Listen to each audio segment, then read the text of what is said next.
Dijual 15 miliar rupiah, alasan Nikita Mirzani jual rumahnya diungkap, Fitri Sahuteru bantah bangkrut.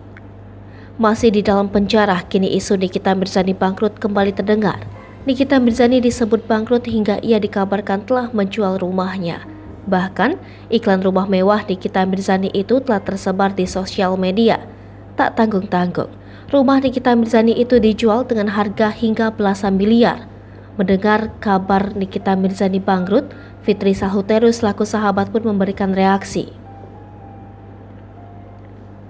Fitri Sahuteru tak menyangkal bila Nikita Mirzani menjual rumah yang ditempatinya. Bahkan tak hanya satu rumah, Nikita Mirzani menjual dua rumahnya sekaligus. Rupanya, rumah Nikita Mirzani itu sudah 2 tahun ini dijual.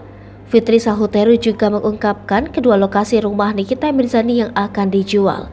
Menurutnya, Nikita akan menjual rumahnya bersama anak-anaknya di kawasan Pasanggarahan, Jakarta Selatan yang akan dijual dengan harga 10 miliar rupiah. Serta sebuah rumah lainnya yang berada di kawasan Serpong, Tangerang. Meskipun memang menjual rumahnya, Fitri Sahuteru menyebut jika sahabatnya melakukan hal tersebut bukan karena mengalami kebangkrutan. Akan tetapi, Nikita Mirzani berpikir untuk pindah mencari rumah yang lebih baik dari kedua kediamannya tersebut. Bahkan Fitri Sahuteru mengatakan bahwa Nikita Mirzani sudah memiliki target untuk rumah barunya di sekitar daerah Pacific Place, Jakarta Selatan atau di kawasan BSD Tangerang. Sementara itu, Nikita Mirzani juga mengaku memang akan menjual rumahnya. Namun Nikita Mirzani membantah tegas bila dirinya bangkrut. Ia bahkan menyebut lebih baik menjual rumah dibanding harus menjual diri.